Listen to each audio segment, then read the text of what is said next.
Hey, everybody. Welcome to Cider Week Hudson Valley, Sunday, June 21st. Happy Father's Day to all the dads out there. What a great way to celebrate Father's Day by enjoying some delicious cider. We have a really great day lined up for you here. This first adventure we're going to go on is a cidery tour with Graft Cider and Hudson North Cider Co. I'm very excited to share that with you. So let's get started.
Yes. Okay, cool.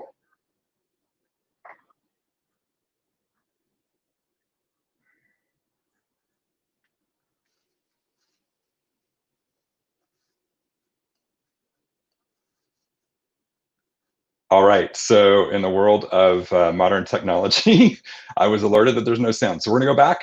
We can correct that. I promise. Goodness, going to start again. All right. I bet this is going to work. All right. Enjoy.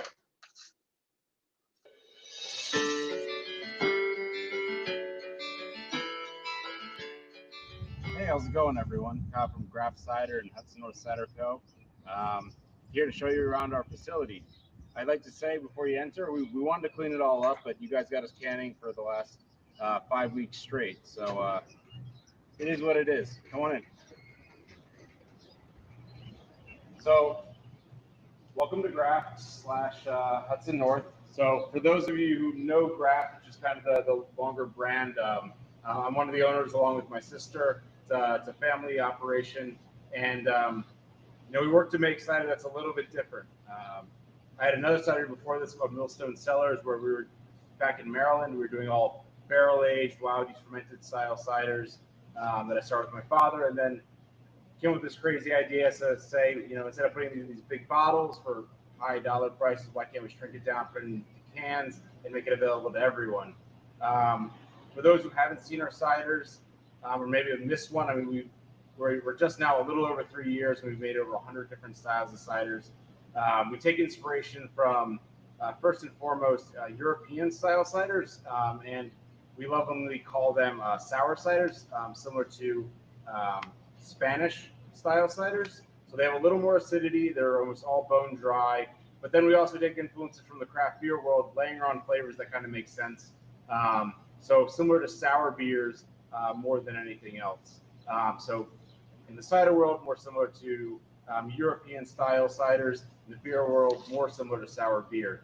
We're doing about 3.5 years now. I'm just going to kind of take you on the tour. Real quick, it's not a lot of square footage, so it'll be a quick one. We don't have a tasting room. Do we have an orchard? We don't have an orchard. We work with Minor Farms about 40 minutes north of here.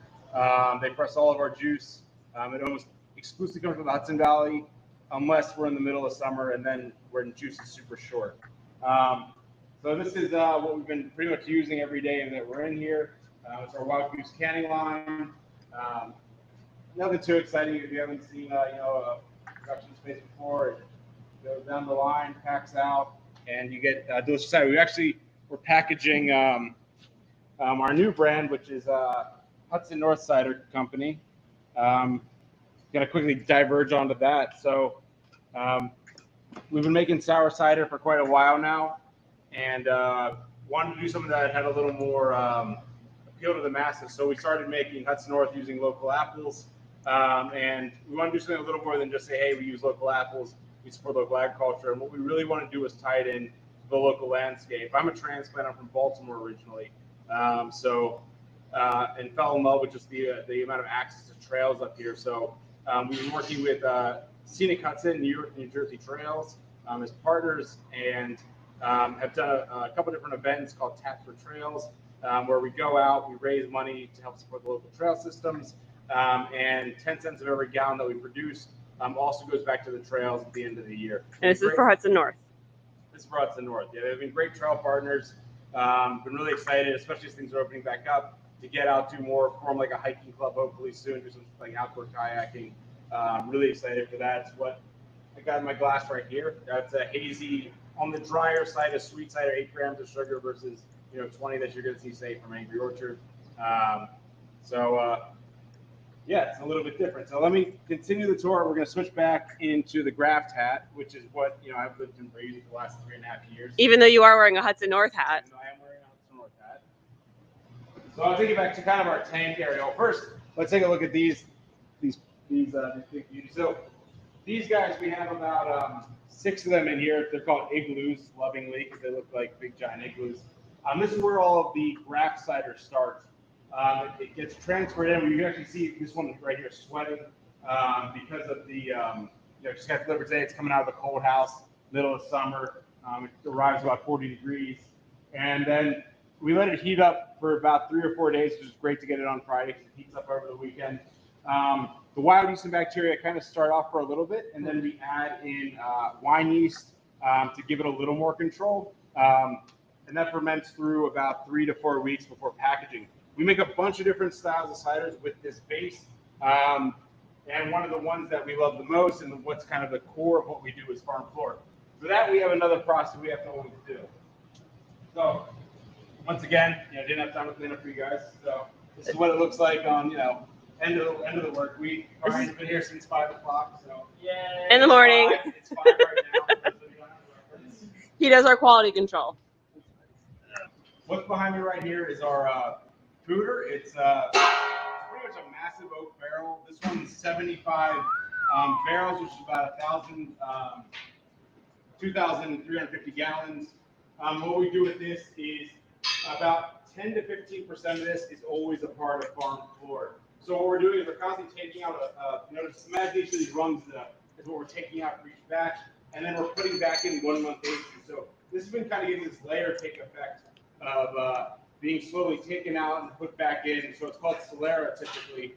But this goes all the way back to our account. We've never emptied it. It's about 3.5 years of aging. And this one really brings that light, rustic farmhouse kind of characteristic to it. Moving to some other stuff we're doing. So right here is our filter. This is something we didn't use in the past, but we've been getting. Thanks, Brian. There's a cat on it. Look what I just drew on there. Yeah. Very clever. You can tell he's the brains of the bunch. So like we're doing some new stuff here. I mean, obviously you see quite limited on space, but doing a lot of fun stuff. Before you all leave, I really want to show you, kind of what we decided to put together for our online store for our Hudson Valley Cider Week pack. Traditionally, I would normally put in some core items, but we've been making so many fun ciders recently.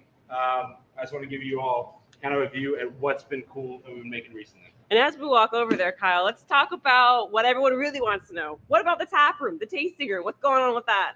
So right now, COVID obviously slowed down our plans a little bit, but I've been, we've been working on it. It's a new space. It's still in Newburgh. It's going to be about 15,000 square feet in total, right over top of a river. It's going to be a really cool kind of, I think, piece, not only for our cidery, but a way to start bringing community in, and a way with Newburgh kind of being the way it is. It's going to be a great way to start revitalizing this area with it's a couple different cultural elements with indoor and outdoor seating when it does come around. Hopefully summer of 2020. 2021? 2020. 2021. 2021. 2021. So these are the 4 different ciders that we're focusing on. And this will also be kind of a good way for those of you who don't know us to talk about our ciders. So let's just start with Field Day. So this is one of our newest ciders. It is a Rhubarb Spritz cider. Well, what does that mean? It's got a nice high carbonation, a rosé color to it. We use rhubarb fruit in a way that we haven't in the past. It's got 1 gram of sugar, 145 calories, and then also uses a blend of dried blood orange, rooibos, and then that rhubarb juice to put a light sweetness to it. It's really delicious, super refreshing for these hot summer days that we're now all experiencing. Let's not give away too many of the secrets about it because they're going to have to join us for our tasting where they're going to get all of these samples. But quickly, let's go through the rest of it. So we got Salt and Sand, our Mezcal Margarita inspired cider. Yeah, so we did a limited drop of this. New York State's really only getting, is the only one really getting this outside of being on our online store. We've done this one in the past, but as we've grown, we've continued to innovate on flavors. One of the things we wanted to do with this was bring more of that Mezcal character. In the past, we used smoked sea salt to emulate that light smoky flavor, but now it has lemon, lime zest, and we've used we fermented agave with this and did some light smoking.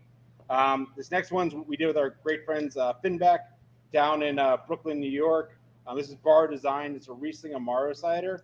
It's a really just a wild out there concept. We called it Bar Design. If you can't see, it's got a couple different wings of different animals, and then obviously a human prototype. It's gluten-free. The cider is gluten-free, even though we're saying a brewery. There is no beer. With all of our collaborations, typically we do a beer with the brewery we're working with, and then we do a cider on our end. This one has a lot of time into it. So we worked with Brotherhood Winery to get Riesling grape skins. We then fermented like an orange wine for about 2 months, the cider for 2 months with the Riesling grape skins, and then aged it for an additional 8 months before crafting this. We took a lot of inspiration from orange wine and Amaros. Big fans of Campari, so kind of use that as a starting point. This one uses a little bit of Genetian root, sweet woodruff. It's infused with honey, so this is once again one of the ones where we have a little bit of sweetness to it, not too much though. Pours a beautiful red, almost tastes like a maraschino cherry when you drink it. It's really a fun one that we did.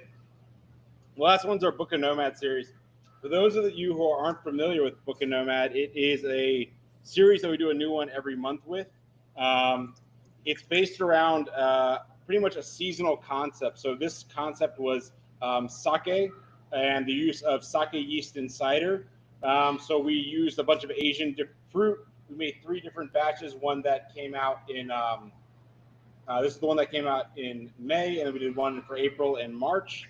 This one is with yuzu, peach, along with nectarine and smoked oolong tea. It's a really kind of cool riff. We've been just playing around with a lot of different of these sake yeast fermented ciders infused with not only Asian fruit, but then really cool, interesting teas that we thought complemented. Since we're not in Europe, a lot of the ciders that we have don't have high tannin. So tea is a really interesting way of achieving that. Obviously, teas are bringing a lot more than just the tannin along with them. So playing on that with the different fruits and dried citrus and other things that we've worked with has been a really fun kind of series for us.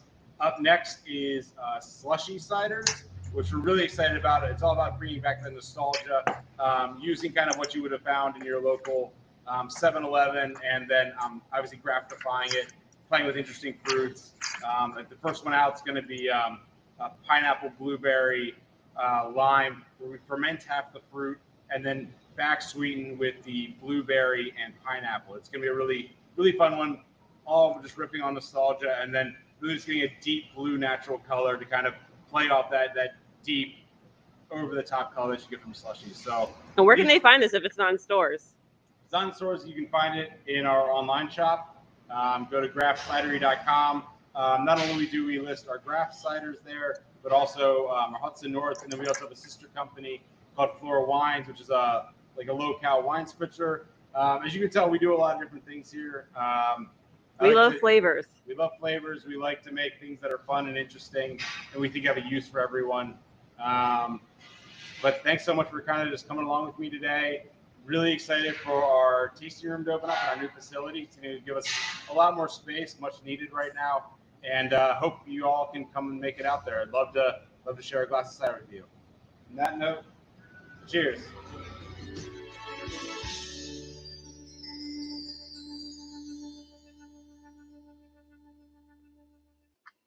Awesome. Thanks so much, Kyle. That was awesome. Looking forward to trying all those different flavors. I love the branding and the artwork on your labels is fantastic. I'm a huge fan of that. So thanks for joining us today. Thanks everybody for being a part of this broadcast of the Cidery Tour for Grafton Hudson North. We have another at very shortly at 12 noon coming up, an orchard tour with Rose Hills. So you can come back right here, visit us if you're viewing on YouTube at our New York Cider Association TV channel, or on our Cider Week Facebook page. You can visit us there. And then check out our schedule of events at ciderweekhv.com. You can go to the events tab.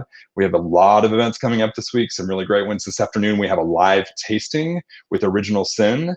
And then this evening, we have Merchant's Daughter hosting our first dinner date in honor of Father's Day with Chef Dan Sevilla, who is well known for his wood-fired recipe. So that is going to be really special. And then check out the rest of the week of events. There's plenty of information about what's coming up and where to buy your cider for the events. And at the end of the day, keep in mind, all of this programming is absolutely free. We are working off of donations. So if you're able in this challenging economic time, we all get that, no worries. But if you do have the capability and you can donate, it would be very much appreciated. The link is at ciderweekhv.com. And 20% of the proceeds donated is going to the Restaurant Workers Community Foundation, which is an organization that is currently focused on COVID-19 relief and working on issues of social justice for restaurant workers, which is a group of folks that are very special to the cider industry here in New York State and across the country. So support us as you can. All right, we will see you back at 12 o'clock for Rose Hills Orchard Tour. Join us. All right, we'll see you soon.